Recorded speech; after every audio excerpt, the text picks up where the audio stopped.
Hi, I'm Amy Porter, and this is my podcast. My mission is to show people how to empower themselves through music, business, and media. I try to see as clearly as possible how I can help. I showcase the music that I've played and the people I've met along the way. I'm a wife and a stepmom. You might know me as a professor, a performer, a producer, a publisher, a recording artist. I'm the founder of a couple of nonprofits. Welcome in to my PorterFlute Pod.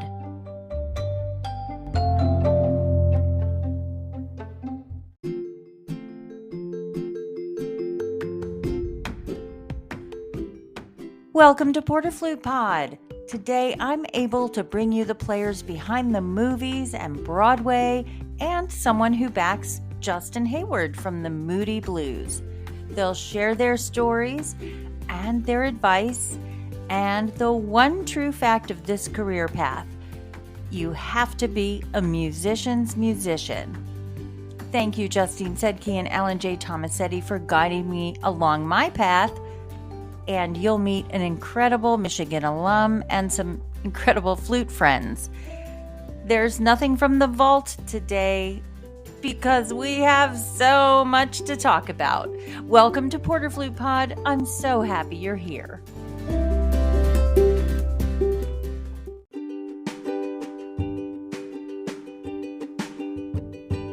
Michigan alum Karmen Gould is a flutist with a love for blending styles and for the musically unexpected. Her YouTube series, But on the Flute, features famous rock guitar solos, but played on the flute. She's currently working on a collection of tracks titled Somewhere in Between, featuring original flute played over solo guitar tracks from prominent guitarists, including Mike Dawes, Tracy Bundy, and Tim Kabza. Tracks are available for streaming and download on Spotify, Pandora, Apple and iTunes, and various sites. Karmen plays flute and sings background vocals for Justin Hayward of the Moody Blues on tours and recordings. Combining her classical training from the University of Michigan and Indiana University with a career performing and recording in rock, pop, and jazz genres, it's shaped her views as a musician. Inspired by these experiences, the instinct to create is driving this period in her life. I'm so happy to welcome to PorterFlute Pod Michigan alum Karmen Gould. Karmen Gould, welcome to PorterFlute Pod. Hi, thanks.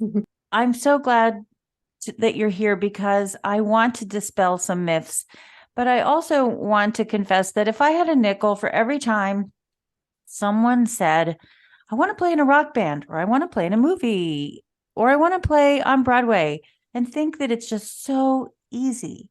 Now, oftentimes we go down a path and then the path shifts whether we like it or not, and we're doing what we're meant to do instead of what we thought we were going to do.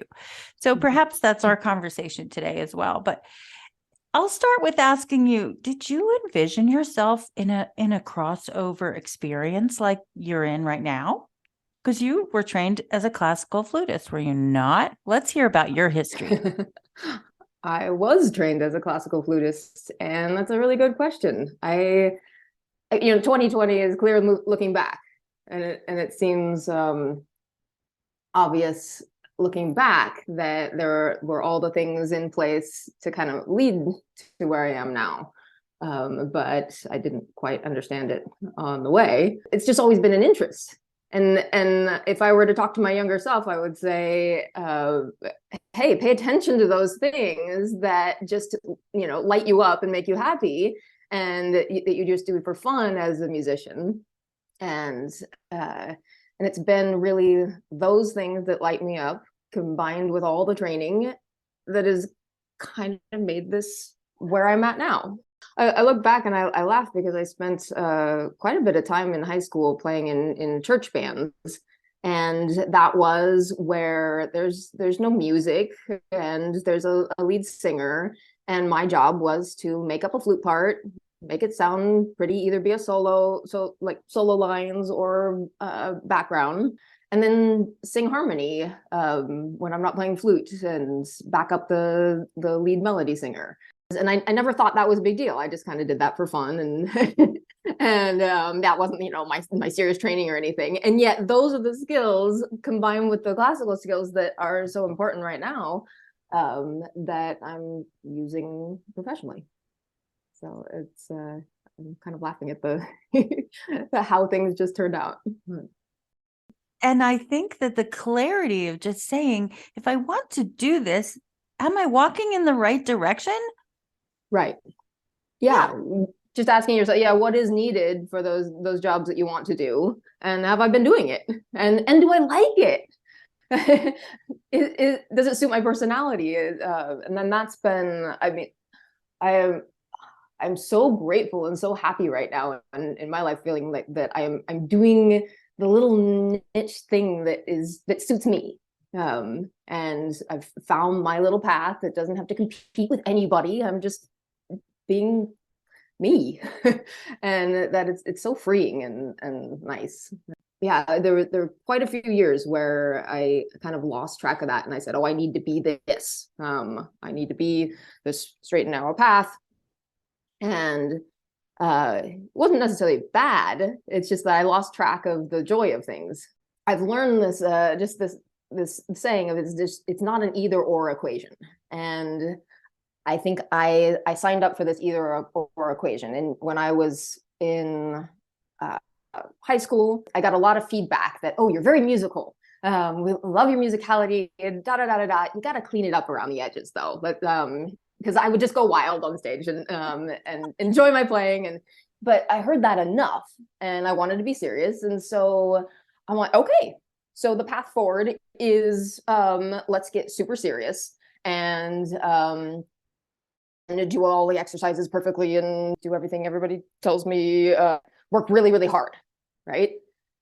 And which was true. And I needed to do that.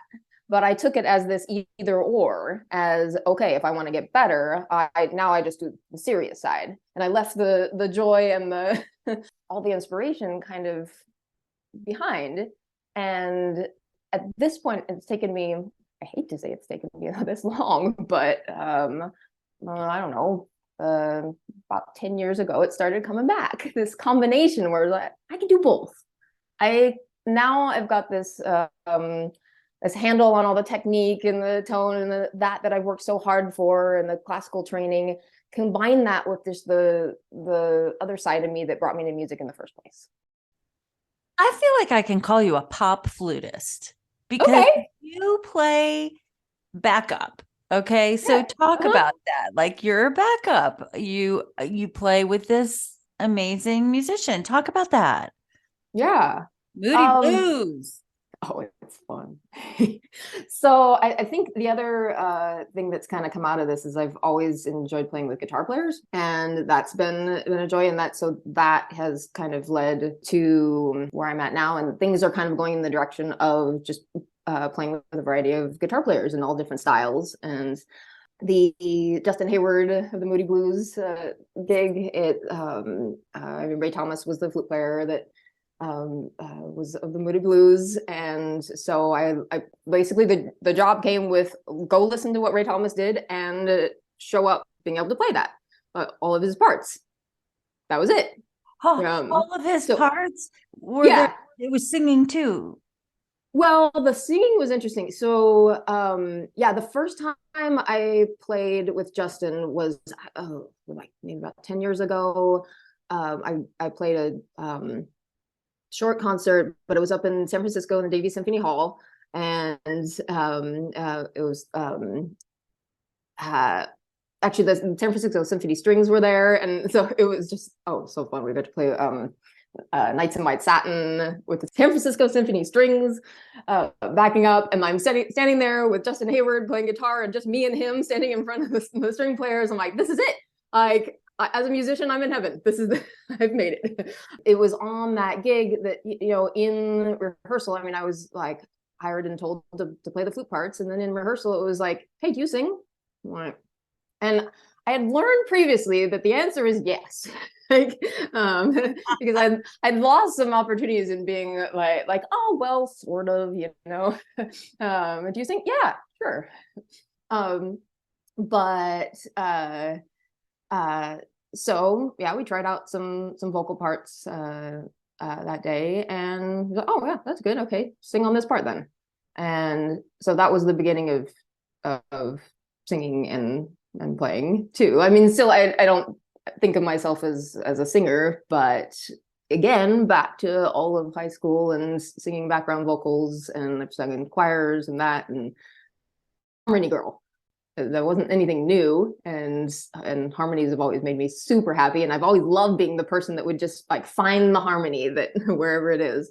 But yeah the Justin Hayward music, yeah so show up, know the parts from, go basically it was like, oh yeah, go listen to the original recordings and show up being able to play it. Wow. Yeah. And that takes training. It does. It's a different definitely a different approach than we'll send you the music and it's all there for you and make sure you know how to read it, of course. But yeah, so it's can you listen to it and pick out the parts. I love it. I picked songs that I love. I really enjoy it. It's genuine. And so because I love it, I was willing to spend the time. And I mean, some of those solos, like the picking out a guitar solo, like the end of November Rain, like it's nuts.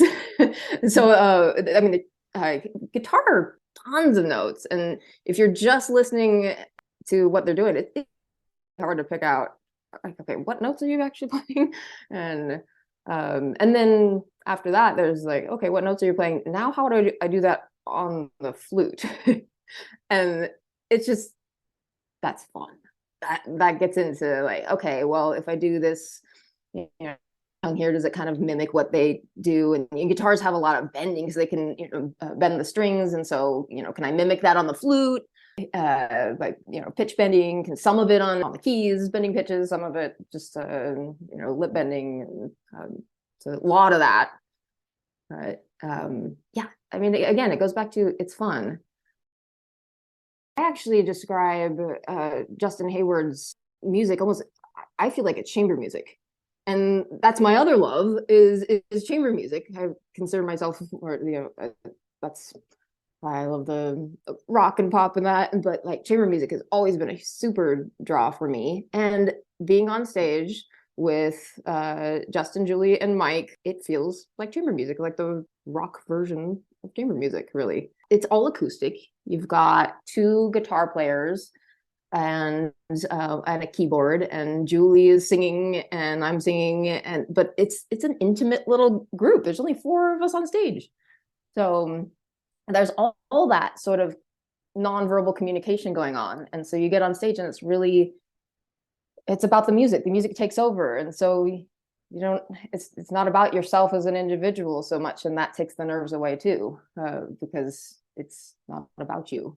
And that's another big thing. Yeah. If you think it's all about you, then the nerves start going nuts. But it's all about the music and the other people on stage and the collaboration. And when it comes to your part, you just do your part because you have to, because other people are relying on you. Well put. Well put. What's it like being on the road? For me and my classical trio, we go to the rental car agency. People want us to stay in their homes and we have to say, no, we need a hotel. Like, what's it like for you in a rock band? Do you automatically get like suites and a big bus? It's well, okay. I feel pretty spoiled on this particular okay, here we go. Well, I think it is because I know a lot of rock tours. Yeah, you're on the bus and it's maybe not a great bus, and you're on there with 20 other people squeezed in, and you got your little bunk that they're call them coffins that you sleep in, and you play one gig, you get on the bus afterwards, and you sleep while the bus drives to the next gig, and then you might get a day in a hotel to take a shower, or you shower at the venue, and I'm told that's more the typical touring life. Julie, the singer with Justin, she's been touring with them for a very, very long time, and she's toured with several other people, and she's like constantly telling me like, "You have no idea. This is good. This is really, really good. We've got it good." 4 people on a bus? No, so the band is separate from the crew. So there's a full crew, and they've been traveling separately. And they have a bus, and usually a very, very nice bus. And so there was 5 of them or so in a very big bus. I mean, because they work hard. They show up, they're always there from 10 o'clock in the morning till 2 o'clock in the morning, the next morning, setting up and then doing the concert and then tearing down, and then get back on the bus with the trailer behind the bus that they loaded all the stuff into, and then they go on to the next location. And they're there the next day setting up. We, as the band, travel separately and stay in hotels, and usually hub in one city and then drive out to each gig until we've done all the gigs within driving distance, and then we'll fly to the next hub and stay in a hotel and do gigs off there. But it's usually pretty nice hotels and very nice hotels. Food, and to me, life on tour is so easy. I mean, I don't know if the crew would agree that their life is a little different. I mean, somebody else does the itinerary, somebody else tells you. I mean, I just get told, be in the lobby by 2 o'clock. Like, I mean, all I have to think about is very basic, like be there, have the clothes that I need and the makeup that I need, and be ready to play. Hats off to you for being that person who they can rely on, because I think, it took a classical flute player to have those disciplines. I really do. So I have a question. Do pop artists really appreciate classical artists? Oh, yeah. That's tricky. Thank God we have Lizzo, because you've got a girl who really paved her way in rap, and then her flute playing was disciplined. Yes. Enough to know she can have a separate Instagram account for all us nerdy flute players just to talk about the flute. You see, so she gets it because she was there. So I think unless you've walked the walk, I don't know how hard you can talk the talk, or even talk about anybody else. Like, just if you don't this is what this podcast is about today. If you don't have the resume, Karmen, if you haven't sat in your church when you were 9, if you haven't at least backed somebody up, if you haven't gotten together with a friend to improvise, what are you doing by saying, I just want to be a pop star or whatever? I don't know. Yeah.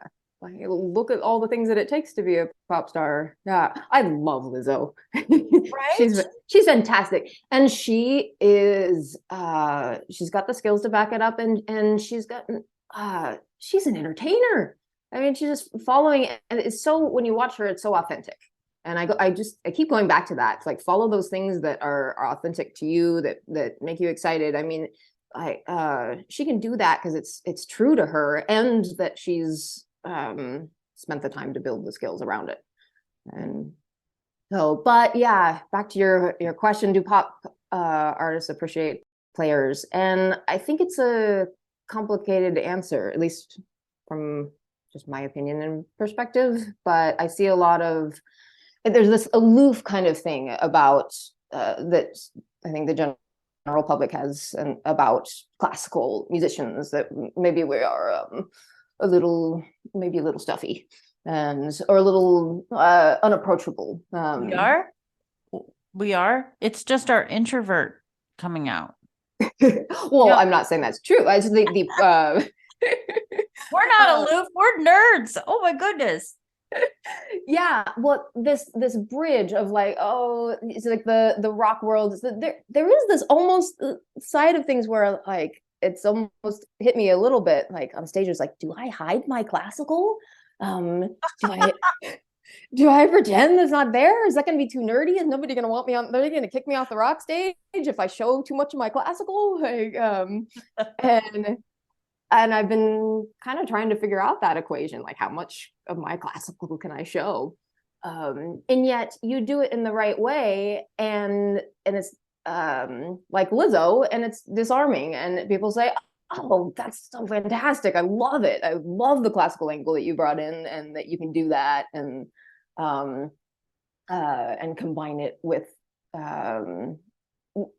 well, for that audience, it's more, can you combine it with things that I know, and so it makes it more accessible. And not just know, can you play in tune? Well, and can you play in time? Can you play? Yeah, that is, I mean, Hello. all of those, the classical training. Our producer, Alan J. Tomasetti, is calling it popping off the classical stage. Popping off the classical stage. Which is what it is. I love it when you say, am I allowed to show my classical? I love is that going to be okay? You kept the course and kind of fell into what you loved, decided what you loved, and now you're doing what you love, but you had to surrender to that instead of that. Remember, you discussed the straight and narrow? Teaching has always been a part of my path. So this has always been coming up. What do I tell younger students?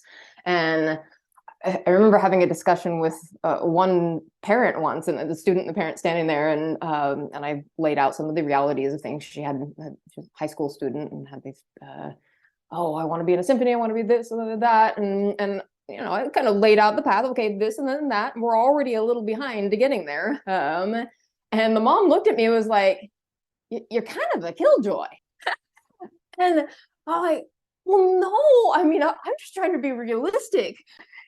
And I don't think of myself as a coach. I'm usually the bubbly, happy, like, yes, we can do it. That was the mom who thought everybody needed a trophy. Yeah, and that it would be easy, and that we just, you know, and go through, and, you know, because you played in your high school band, that you can go on, and then you're just going to have this path, and you're going to wind up in a symphony one day, and it's going to be wonderful, and your bills will be going to be paid. And then no, but I was trying to bring up, it was like, how much are you willing to work on this? And is it your number one joy? Because if it's not your number one joy, you're not going to be willing to work on it. You're going to, and I don't know if I have the quote, but basically it takes so much more energy to do something that you are not genuinely into, than something that is right and true for you. And I think that's part of the equation that I've always felt, you know, when people talk about talent, is like, a lot of the equation of talent is that true love of what you're doing. And if you've found that thing, you love it so much, you're willing to work. And then there's the actual, like, can you do it too? But or do you want to do the work? Because, okay, we learned our language, we learned the multiplication tables, we learned how to walk. Yeah. So if you're a musician, you must learn the proper tone, scales, music theory, all the things. And people just don't realize what all the things are. That's where I come in. Yeah. So you have really dispelled, I think, some myths. We've had some good laughs. I didn't know about the buses. I don't think I could really do the 20-person bus. I have a fear of crowds. So, hey, can I just also shout out a movie that was told, it was my homework, actually. It was told to me by my mentor at Innovation Partners to watch this movie. He said, write this down. Hired Guns.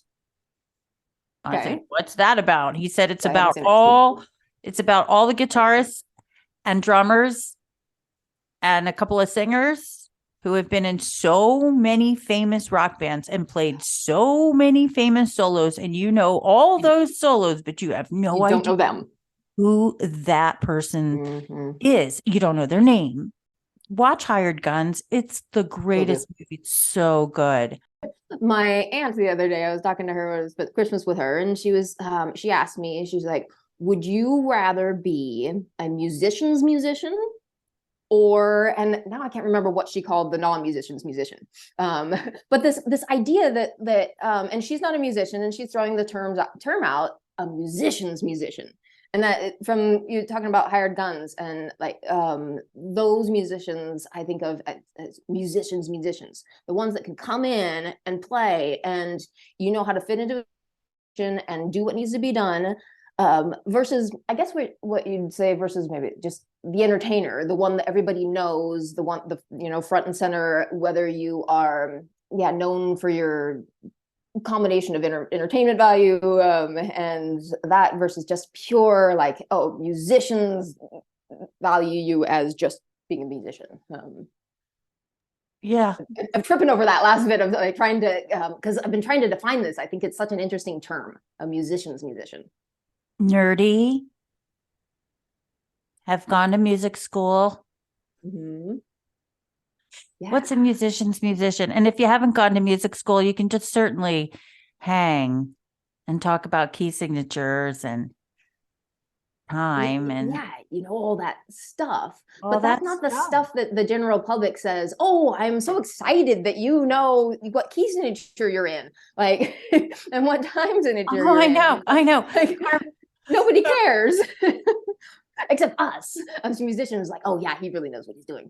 And whether you can show up and do the gig has everything to do with whether you know those things too. That's right. I just really think it takes a keen person to hone their skills just in the right direction to put themselves in a position of being hired. Yep. Well, congratulations on what you're doing. Do you have any projects you want to shout out for us to watch for?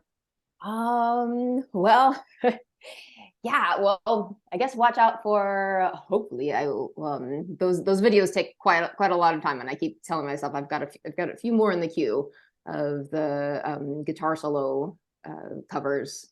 So I'll get a few more of those out. Sweet. So I have a YouTube channel called Butt on the Flute, and yes, it's called that. It's kind of funny because everybody goes, huh, what? I'm like, guitar solo. Spell that. One T. but on the flute, like guitar solos, but on the flute. B-U-T-O-N. The flute. Okay. We'll check it out. So see, everybody remembers it. You go, huh? So can we download some of those solos? Do you have PDFs? I do not. I never wrote them out. Okay. I did. So you didn't write them out. You're just riffing.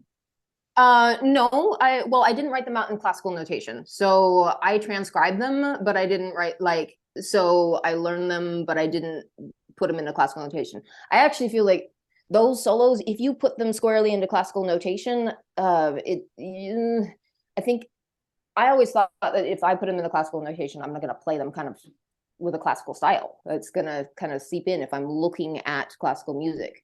So I never wrote them out. I just would write down like letter names and just kind of a rough little scribbles of like, okay, these notes are faster than those notes, and that's kind of a dotted rhythm in that, just for my own memory. But I did not want to fully transcribe them into classical music because it's not classical music. That is so cool. Yeah. But I get asked a lot about, do you have a transcription? Can I buy this? And I want to give that to people, but it's a push and pull tug for me because I just I don't want to write them out because I think it's kind of inappropriate for the style of music. No guitar player would read that off of classical notation. Oh, this is so cool. This is so cool for the nerds. Yeah.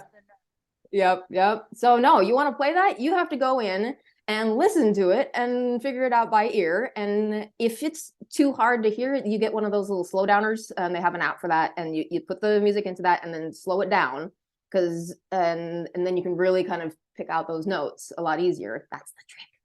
That's a tip and a trick. Tip and a trick. There you go. That's a freebie. Thank you, Karmen. I would just love for Lizzo to know how much she's appreciated for that nerdy Instagram account. I think it's like, absolutely. Anyway, she's the musician's musician, don't you think? Yes, she's very appreciated Very and appreciated. loved, and yeah, she's taken the flute and brought it to the awareness of the general public. Who's like, oh, cool flute, and so very Well, thank happy you for for that. doing the same and Thank for you. talking to me and making me aware of some really fun things. It was absolutely fun. I really love talking to you. All right, we'll talk again. Okay, thanks, Amy. Thanks for being a PorterFlute Pod. Thanks for inviting me. I'll take a commercial break here to remind you that the Anatomy of Sound workshop you know and love has found a new home online. It's called AOS Wellness, and we are here for you as a faculty to provide resources and products for arts educators and performing artists. Join for 6 months or 1 year and get our 5 changing channels every month, plus the back content from previous months. Those channels are wisdom, movement, meditation, breathing, and practice. So after this show, you can go to porterflute.com/AOS and learn more. You can opt in for our 7-day trial and get access to my popular focus sheet, along with all of the wisdom we're bringing to you from our amazing faculty, only at the Anatomy of Sound.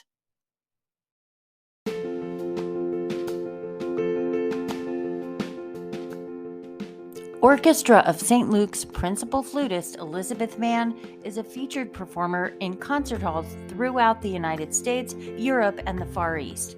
She is a member of the Orpheus Chamber Orchestra, has played principal flute with the Rotterdam Philharmonic Orchestra under the baton of Valery Gergiev, and recently recorded and performed as associate principal flute with the New York Philharmonic.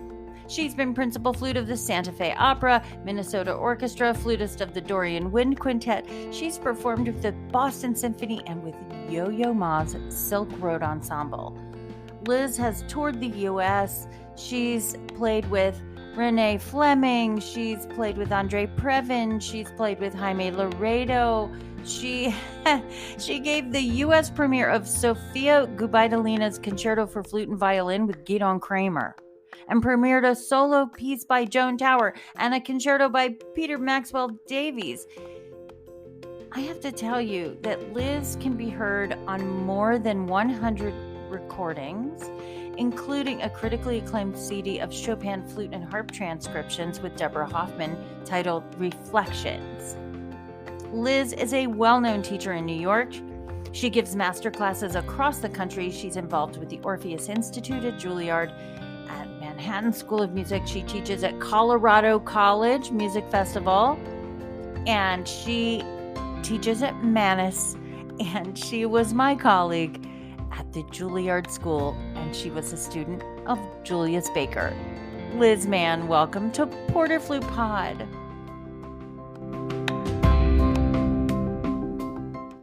Liz Mann, welcome to PorterFlute Pod.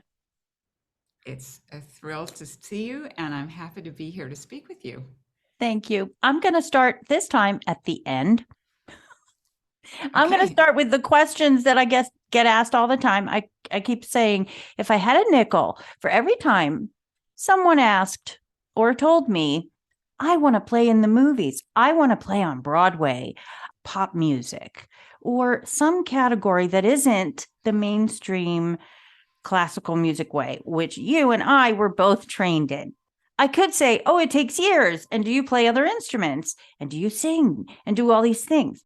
So what should I say when someone says, I want to play on Broadway, or I want to play in Orpheus or St. Luke's or something like that? The New York Philharmonic. Why not? I want to play there, Liz. What do I do to get there? Well, you and I being teachers and having had also a performing career, I always say, the first thing I always say is be good so then you can be lucky. So practice. It goes back to the most basic thing, right? Now you can have a career by who you know and who you meet, and maybe you have connections, but at the end of the day, if you can't not play, you'll get found out. I still feel like I'm going to get found out a little because I know we're all hard on ourselves, right? But so, so you asked the question starting from the end of, right, getting to the point of how do you have a career? The first thing is you have to practice and you have to love what you do. The second thing, is be open. Be open to everything if you want to work.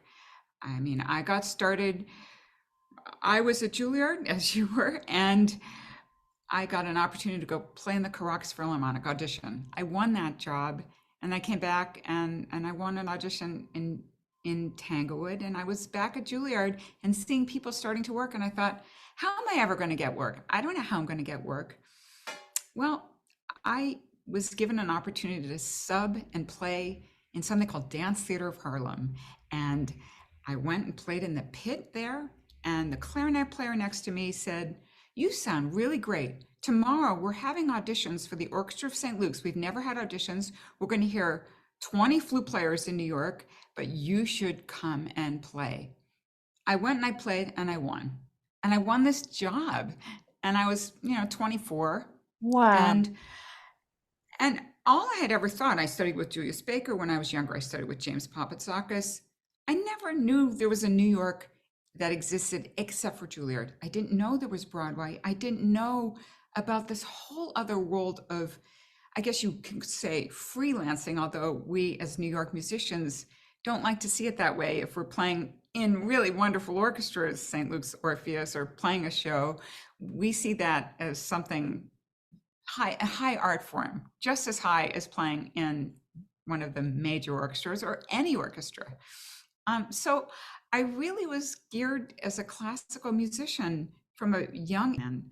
Orpheus heard about me and they wanted me to play. And then I got offered a movie soundtrack and it sort of went like there. And yet I was being invited to play with orchestras and was get finals here, finals there. And I started getting pulled into this incredible world in New York of variety and learning how to play good rhythm in a pit, because you don't learn rhythm being a classical musician. You really don't. Sorry. That's one of the hardest things for classical musicians to learn. Preach, preach, preach. Playing an orchestra, that you have to have great rhythm, and it's hard to learn that unless you're actually, it's the sickle thing. Well, how do I get work if I don't, have experience? And so it's about keeping your journey of getting better, play for who you can play for, who will listen to you. And then, just yesterday, somebody wrote me and said, "Liz, I heard you're looking for some of the new young flute players to maybe sub around. Here's a list of some people you really should hear." So, I'll hear them. Or somebody will give me a cold call. I've never not heard somebody. I hear people, I hear people play. Yes, you do. Do you remember that I called you? Wow, now I really feel old. No, you had just graduated with your master's, and I had graduated with a master's, and you were already in St. Luke's, and your best friend was my colleague Tom Garcia, who's been on this podcast. Oh, love Tom.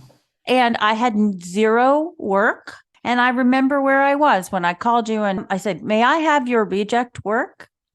And you said, "Okay." And out of the blue, I don't know if it was you, but somebody called from Westfield Symphony and they needed a principal, and Peter Winograd had heard me. He was the concert master. So you put your little recipe together of just play well and just be in front of the right person at the right time. And I started my journey in the Westfield Symphony in New Jersey. Did recommend you for that. That's right. And that is kind of how it works. And I never thought I'd be doing this. And I had so many voices telling me, "What are you doing with your life staying in New York? What are you doing? You're ruining it." Julius Baker and my mother. Oh my goodness. So where are you from originally? Boston. And I was blessed at one point in my, I think, early 30s, I was invited to play for half a season in Boston. And I told my mother, this might be as good as it gets for you. I'm subbing in the Boston Symphony because I'm probably going back to New York after this. And she said, okay, but maybe this will help your career. That was always her famous line. Well, maybe this will help your career. And she said this up until her dying breath. Because she always wanted me to be in the Boston Symphony. Well, Mom, I know. So you got it. And honestly, times were different. Back when we were growing up, or I was growing up, classical musicians weren't playing Broadway so much. And there became a shift. And I think the shift happened partially because it was very difficult to make a living any other way but to have a Broadway show. And so classical musicians started figuring this out. Right. And contractors started figuring this out, that they wanted people from the classical world to play these legitimate flute parts, because they wanted you. And listen, oh my gosh, I revere the doublers in New York. They are some of the greatest musicians and jazz musicians and classical musicians I know. And how they go from a saxophone to a flute, I'll never figure out. I took one lesson on the saxophone and said, no, if I don't make it on the flute, it's just not happening. It made my lips feel so funny. So but I really didn't do much Broadway. My second flute and my piccolo player in St. Luke's had Broadway shows. And they said, would you sub in our shows? And this is, back in my 20s. And I said, okay. And I thought, wow, this is really fun. I love Broadway. It's just, I love the variety. Which show? The first show I subbed on was from my second flutist of St. Luke's, and that's Cheryl Hensey, who's played Phantom of the Opera for, I should know how many, of 30 years or plus, and it's actually closing in a couple of months. But she's been the flutist since ever I remember. And I'm sure she went to Curtis, was seeing she was going to be a big time soloist, fantastic flutist.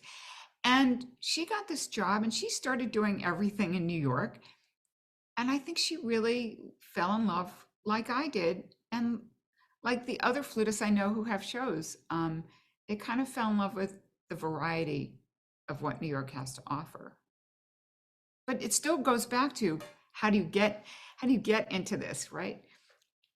How I got my show was that and this sounds silly, I was playing a St. Luke's concert in Carnegie Hall, and somebody came up to me from the audience, and I don't have to mention names, said, but I'm so-and-so, who was a big time Broadway contract. And I know you're a classical musician and you don't do Broadway per se, but I have a show coming in and I want to get, really good players. And I think that you would be wonderful in this. And I didn't tell anybody in St. Luke's Orpheus, because back then it was like, oh, she's going to do a show. And, it was a very different scene then. Now it's one of the coveted things to get a show. And the level of playing in Broadway now is very different. I don't want to say different. It's just more classical based. A lot of the players have a classical training. Tell us what that show was. South Pacific at Lincoln Center. It's by so it was Rodgers and Hammerstein, and I still don't see myself as the showgirl. I did these sort of classical revivals at Lincoln Center, and that's amazing, because we play that in the orchestra anyway. Right. And it went from South Pacific to King and I, My Fair Lady, right. And now I was just offered another show, but it's true Broadway.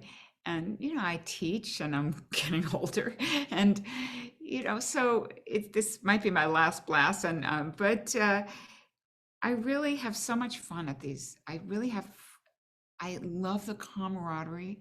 I like having a job when I've had these shows. I'm sure. Well, let's work backwards. before the shows, you had a not little group called Dorian Woodwind Quintet. Right. Can you It speak was, to that? sure.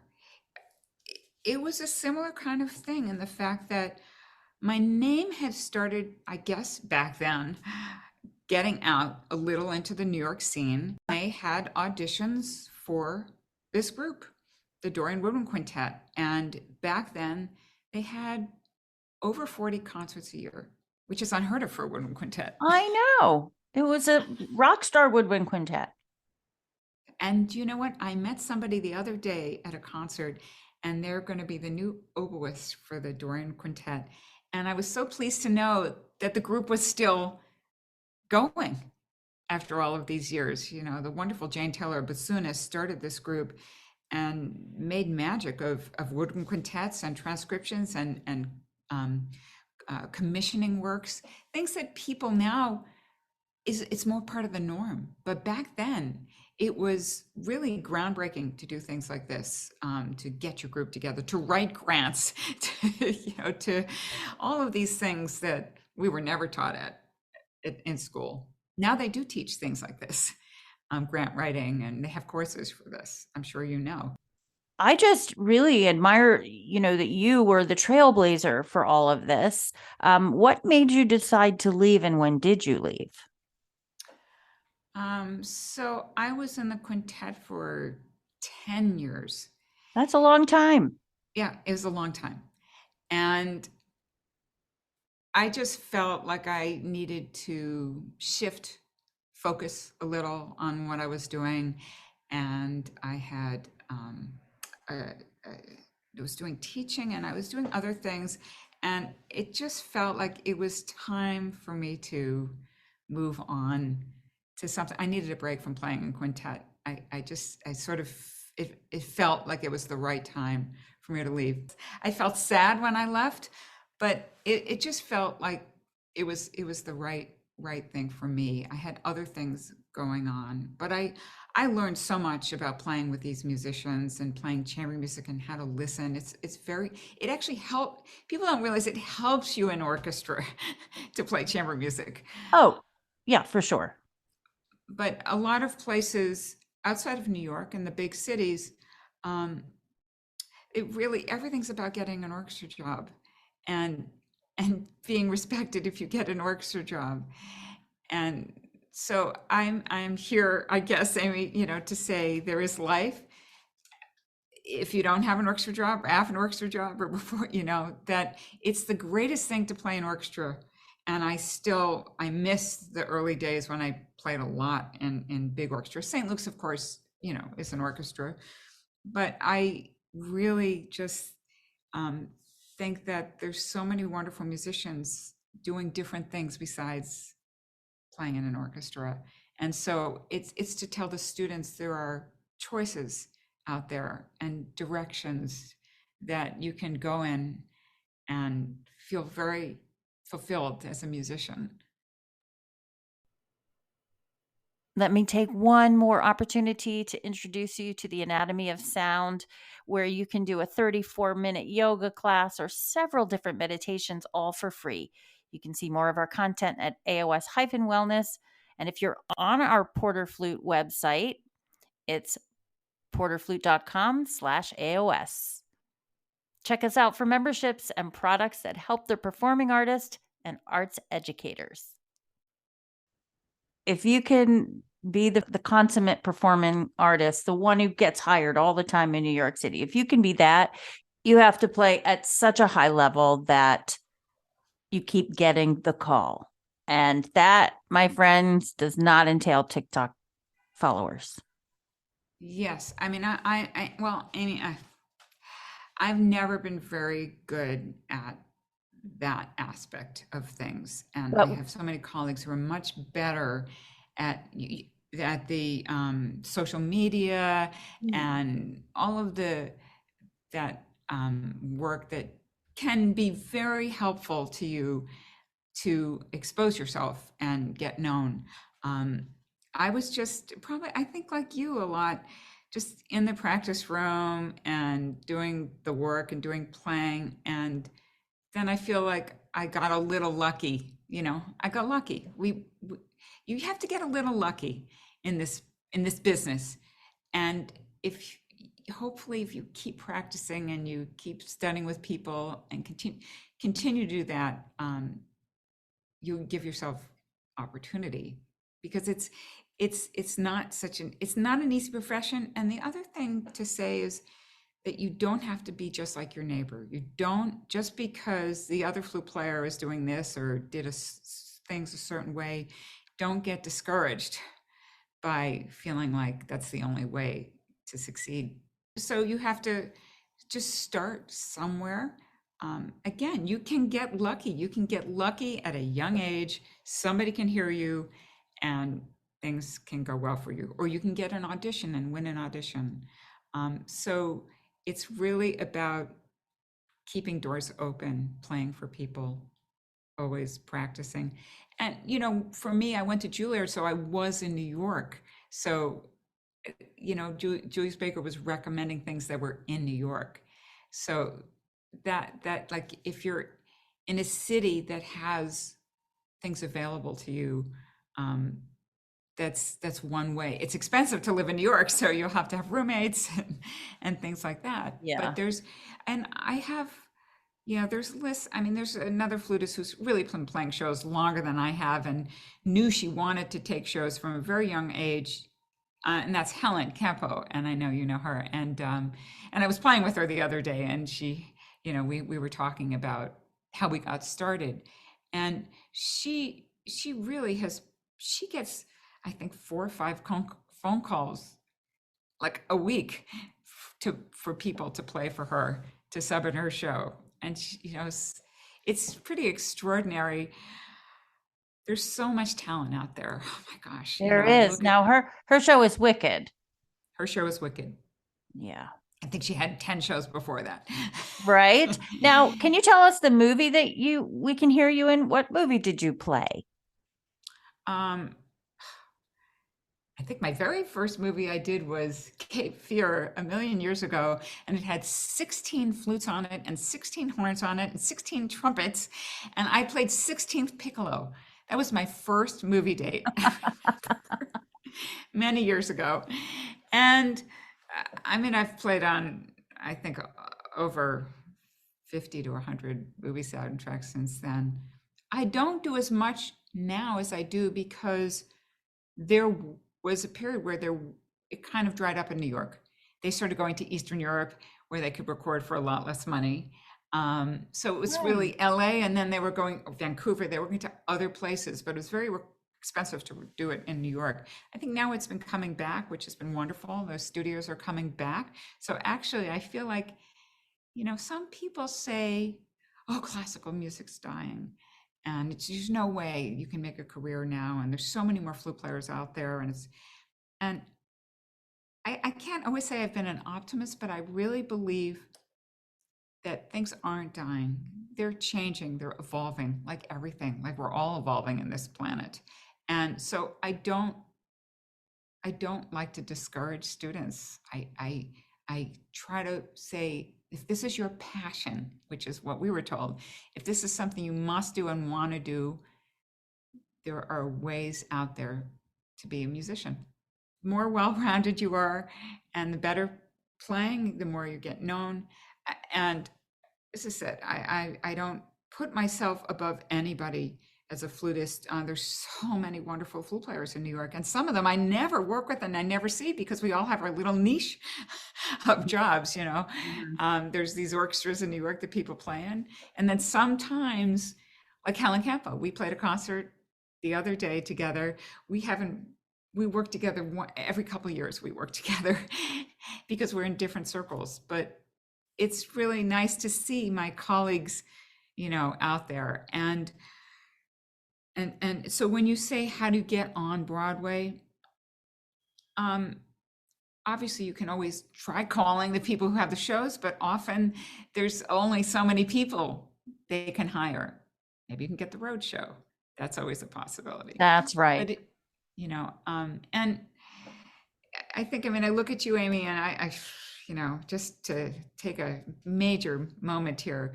I have such respect for everything you've done. I mean, you came from, I guess you're a couple years younger than me, but from Juilliard, and then, having this incredible orchestra life, and then having solo career, and then just being such an extraordinary influence over so many students all these years.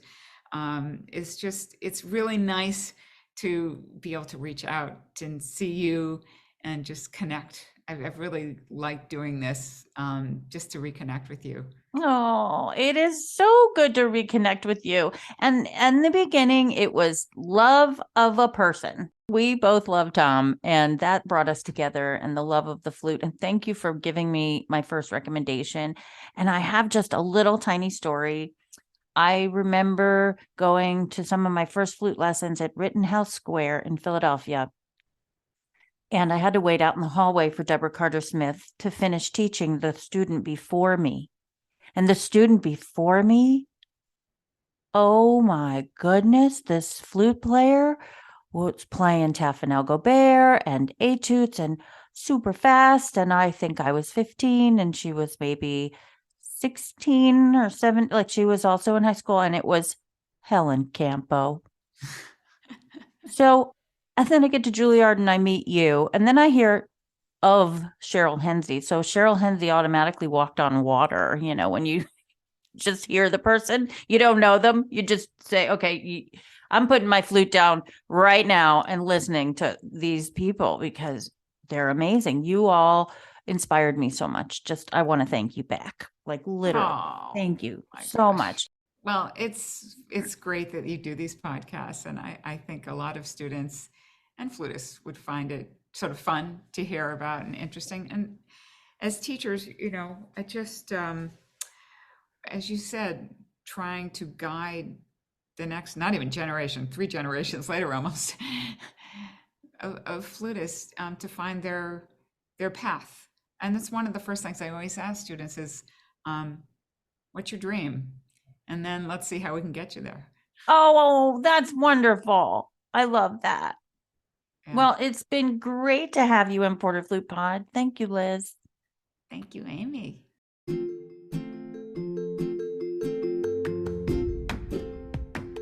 If you'd like to know more about Karmen Gould, you can visit her at KarmenGouldFlutist.com.